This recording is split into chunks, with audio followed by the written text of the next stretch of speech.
Assalamualaikum warahmatullahi wabarakatuh. Saya Muhammad Iqbal Burhanuddin dengan NIM 2203015041 ingin mempresentasikan tugas desain interaksi yang berisi 5 modul tentang RapidMiner, yaitu operator dan proses, mengenal pemodelan sederhana, mengimpor data ke dalam RapidMiner, menyaring dan mengurutkan data, dan modul terakhir yaitu menggabungkan dan mengelompokkan data.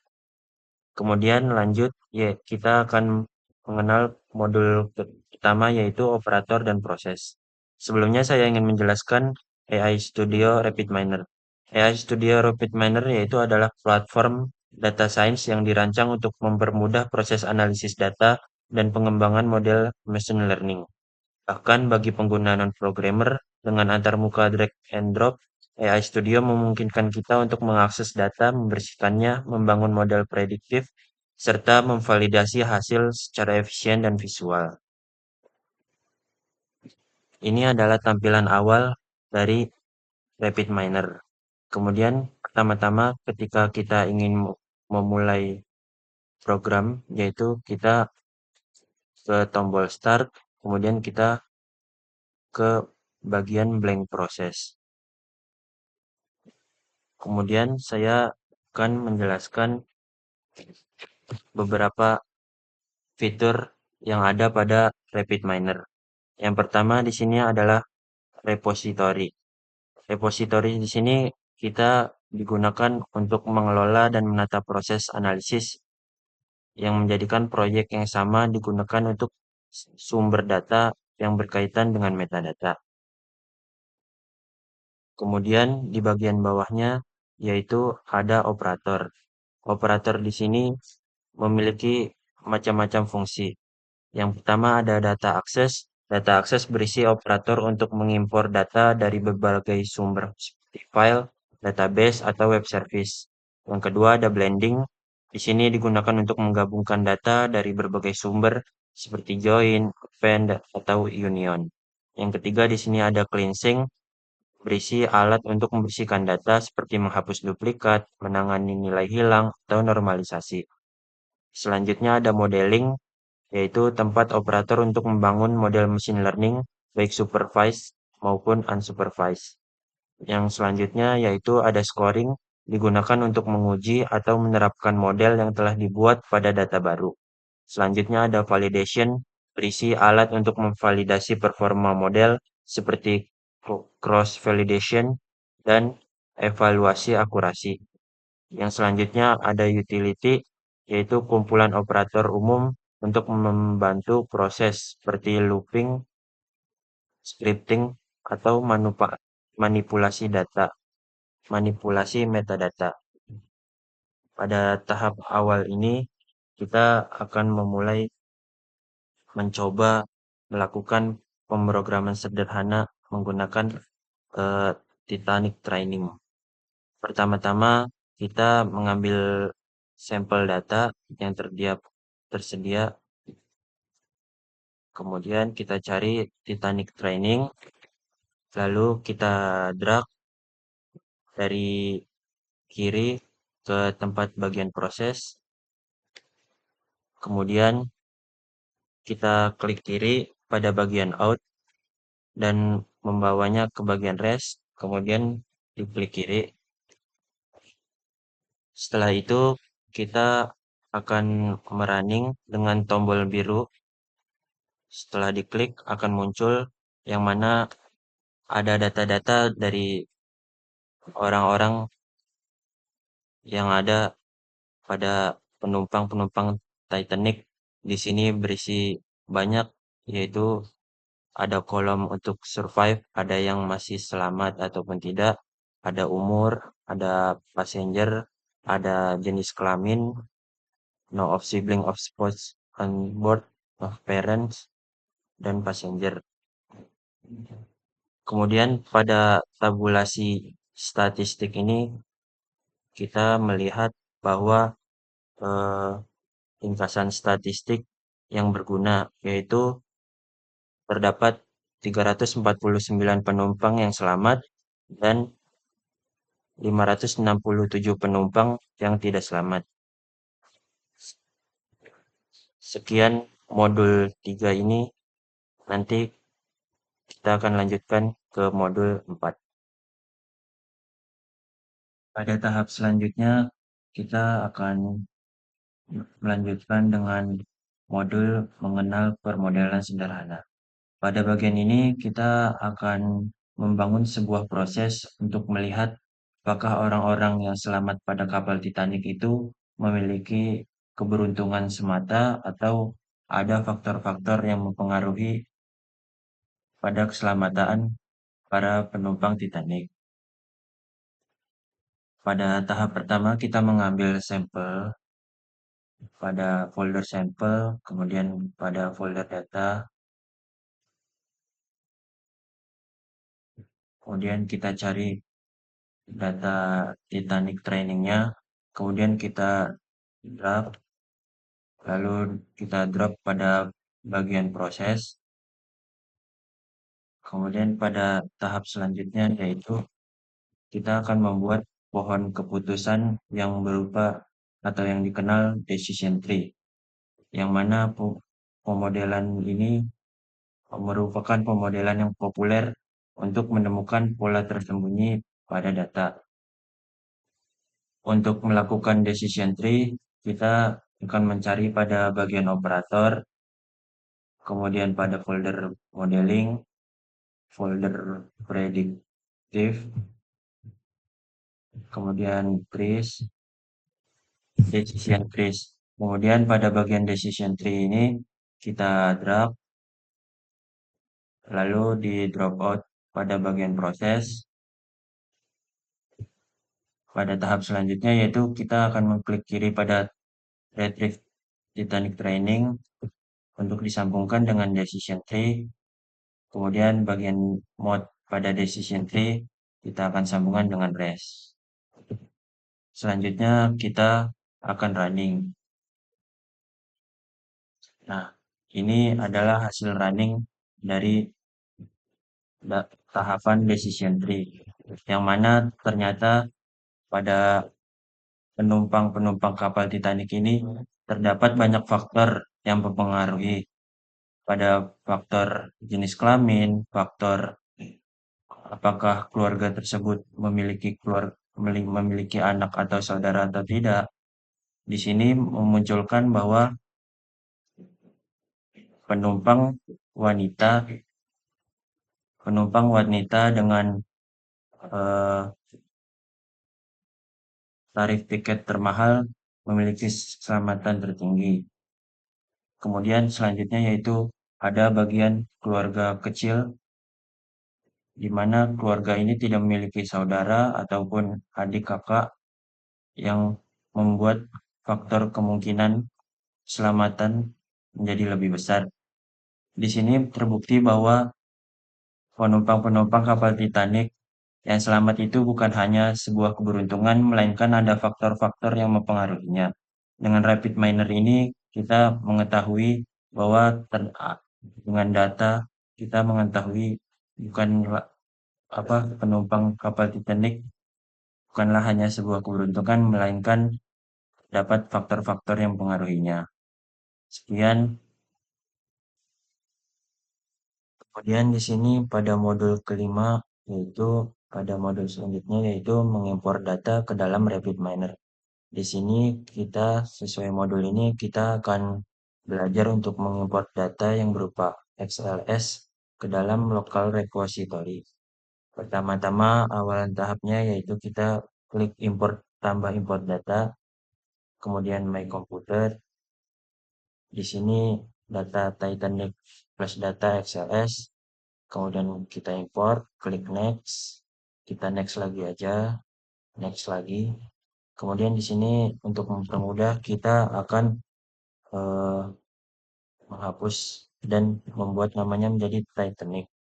Kemudian klik finish. Di sini data sudah tersimpan di local repository. Kemudian klik design. Kita akan menarik data Titanic ini di drag dan di drop pada bagian proses. Kemudian tombol out ini kita klik kiri, kepada bagian rest kita klik kiri. kemudian kita running.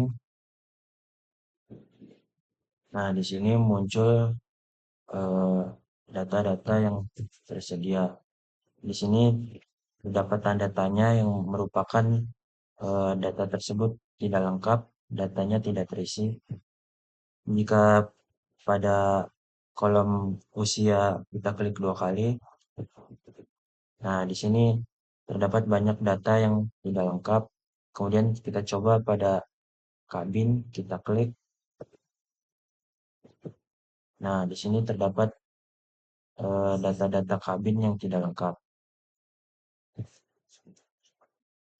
Kemudian pada tahap selanjutnya kita akan melihat bagian statistik. Di sini passenger class kita klik. Di sini akan muncul di mana penumpang-penumpang dengan detailnya. Pada penumpang first class terdapat 323 orang, second class 277 orang, third class 709 orang. Kemudian kita akan coba lihat pada survive. Di sini yang tidak selamat 809 orang, yang selamat 500 orang. Untuk melihat lebih detailnya, kita klik details. Nah, di sini nominal value yang tidak selamat 809 orang, yes 500 orang. Dengan fraction 0,018, 0,382. Kemudian kita close, kita klik visualization.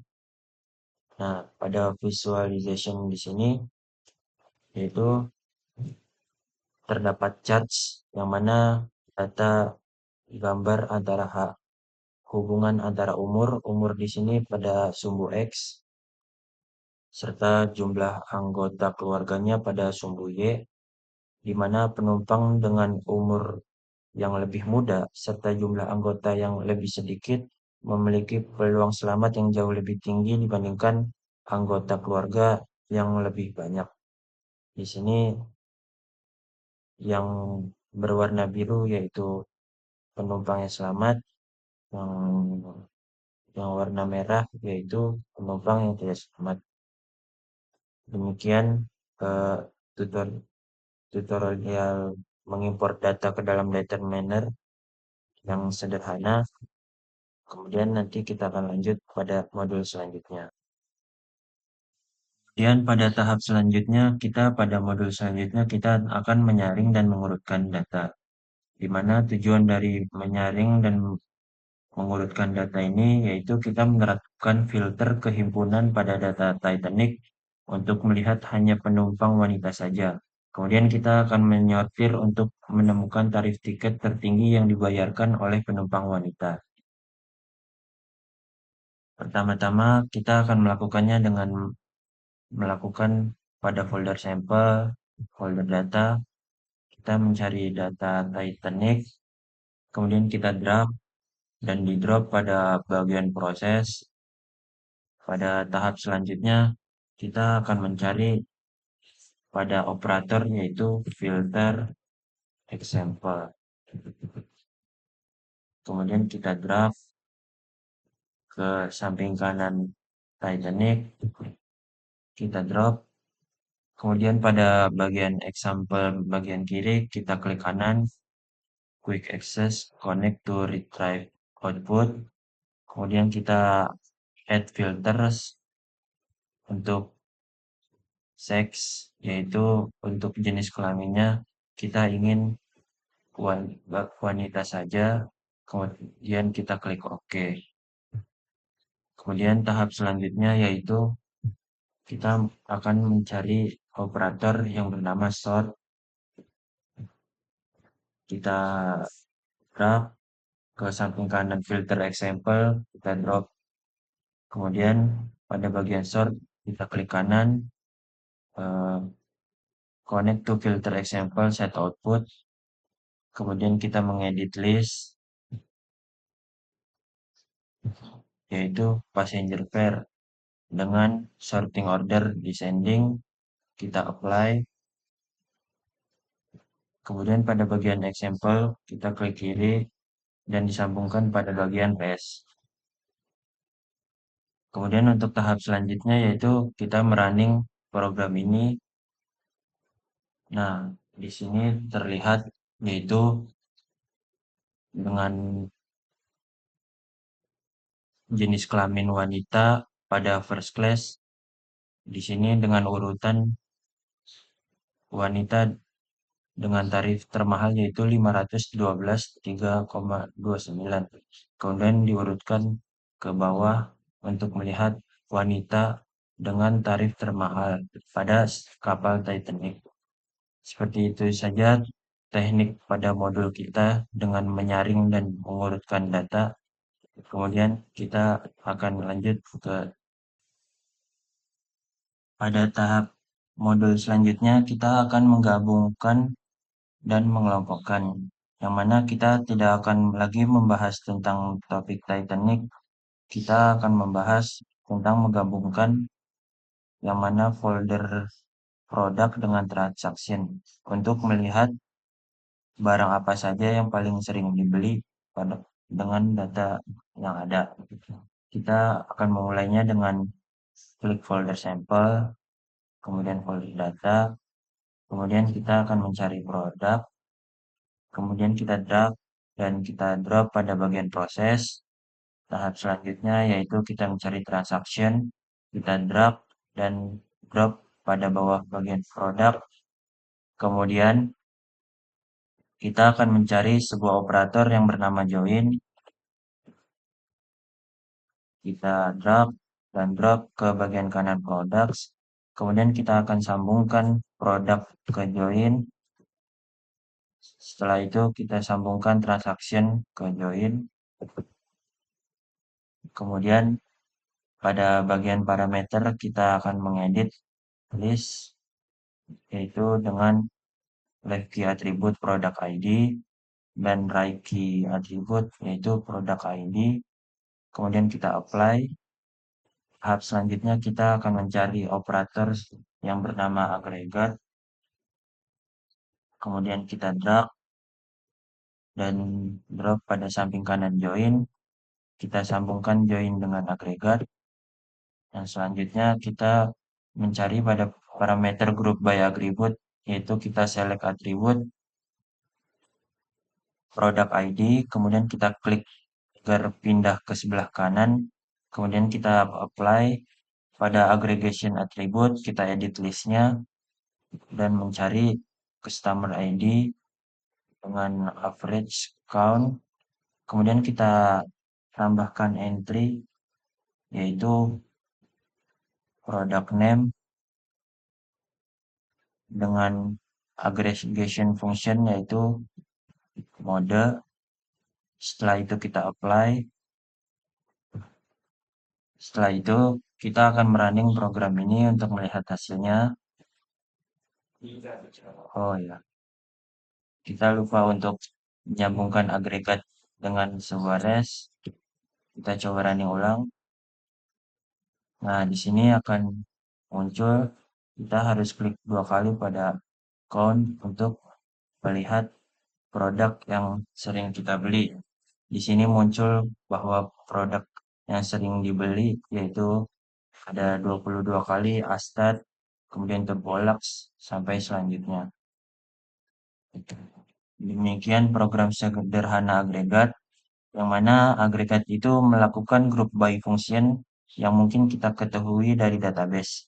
Di samping menggabungkan dan menyaring, fungsi agregat adalah salah satu operator yang paling penting untuk pencampuran data. Dalam kasus ini, agregat mengelompokkan data berdasarkan produk, menghitung jumlah pembelian setiap produk, dan menggunakan nama produk untuk mendeskripsikan produk ini. Hasilnya adalah tabel semua produk dengan atribut berikut: ID produk, nama produk, dan jumlah pelanggan yang telah membeli produk. Sekian presentasi dari saya tentang desain interaksi. Untuk tugas desain interaksi, apabila ada kesalahan kata mohonlah dimaafkan. Wabillahi taufiq wal hidayah.